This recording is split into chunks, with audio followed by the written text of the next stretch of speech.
नमस्कार दोस्तों, आज की कहानी है काजल ननद। सुबह का समय था। घर के आंगन में झाड़ू लगाते हुए सुमन की आंखें बार बार दरवाजे की ओर चली जाती थी।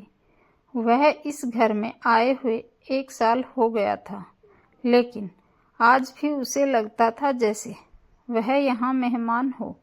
हर चीज़ अपनी जगह थी, वह बस खुद ही कहीं फिट नहीं हो पा रही थी। इस घर की सबसे बड़ी वजह थी ननद काजल। काजल इस घर की बेटी थी, लेकिन उसका व्यवहार ऐसा था जैसे वह इस घर की मालकिन हो। हर बात में टोका टाकी, हर काम में कमी निकालना और सबसे ज़्यादा सुमन को नीचा दिखाना।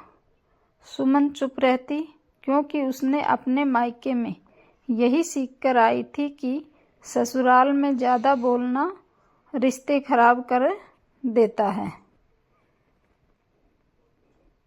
काजल को लगता था कि भाभी आने के बाद उसका सब कुछ छीन गया।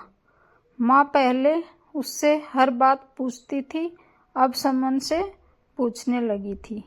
भाई पहले हर शाम उसके कमरे में बैठकर बातें करता था, अब पत्नी के साथ समय बिताता था। यह जलन धीरे धीरे नफरत में बदलने लगी। छोटी छोटी बातें बड़ी बन जाती। कभी खाना देर से बन गया तो ताना, हम तो माँ के रहते कभी भूखे नहीं सोए। कभी कपड़े सही से प्रेस न हो तो व्यंग्य।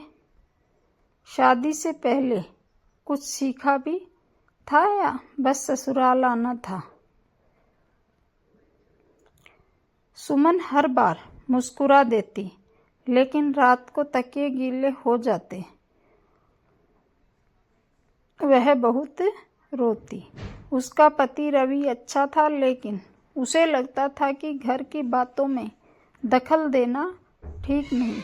तुम दोनों समझदार हो, आपस में सुलझा लो, कहकर वह चुप हो जाता।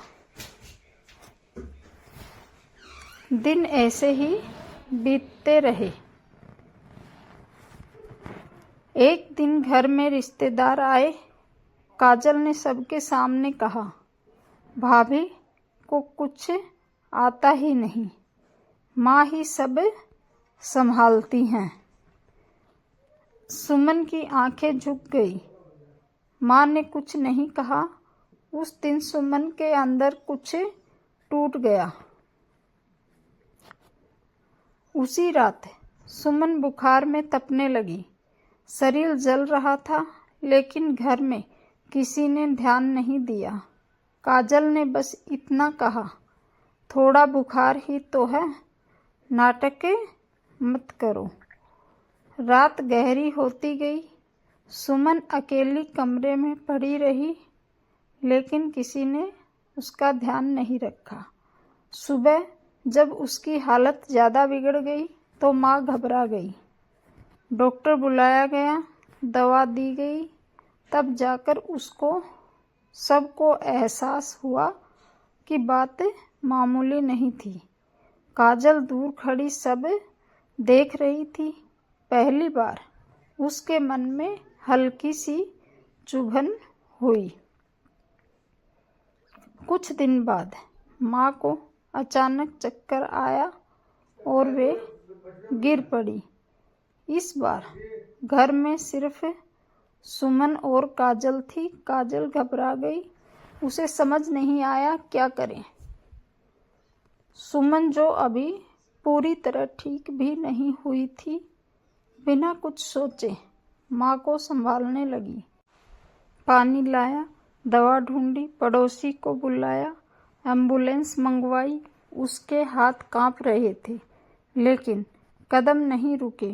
अस्पताल में माँ को भर्ती किया गया। रात भर सुमन उनके पास बैठी रही। काजल कुर्सी पर बैठी सब देखती रही। उस रात पहली बार काजल ने महसूस किया, यह औरत उसकी दुश्मन नहीं हो सकती। सुबह माँ को होश आया। उन्होंने सुमन का हाथ पकड़ा और धीमी आवाज में कहा, बेटा, तू मेरी बेटी जैसी है। काजल का सिर झुक गया। उसके अंदर वर्षों से जमा गुस्सा पिघलने लगा। घर लौटने के बाद सब कुछ एकदम नहीं बदला, लेकिन कुछ बदल चुका था।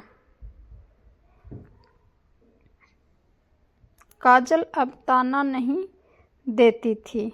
सुमन भी अब सिर्फ सहने वाली नहीं रही। वह धीरे धीरे बोलने लगी, अपने मन की बातें रखने लगी। एक दिन काजल खुद सुमन के कमरे में आई। भाभी, मैंने आपको बहुत दुख दिया है, और रोने लगी। सुमन कुछ नहीं बोली, बस उसकी आंखों से आंसू गिर पड़े। काजल ने पहली बार उसे गले लगाया। उस दिन के बाद घर में शांति लौटने लगी। माँ खुश थी, रवि ने भी राहत की सांस ली। ननद और भाभी अब एक दूसरे के खिलाफ नहीं थी, बल्कि एक दूसरे के साथ थी। रिश्ते पूरी तरह परफेक्ट नहीं हुए, लेकिन सच्चे हो गए, और यही किसी भी घर की सबसे बड़ी जीत होती है। धन्यवाद दोस्तों।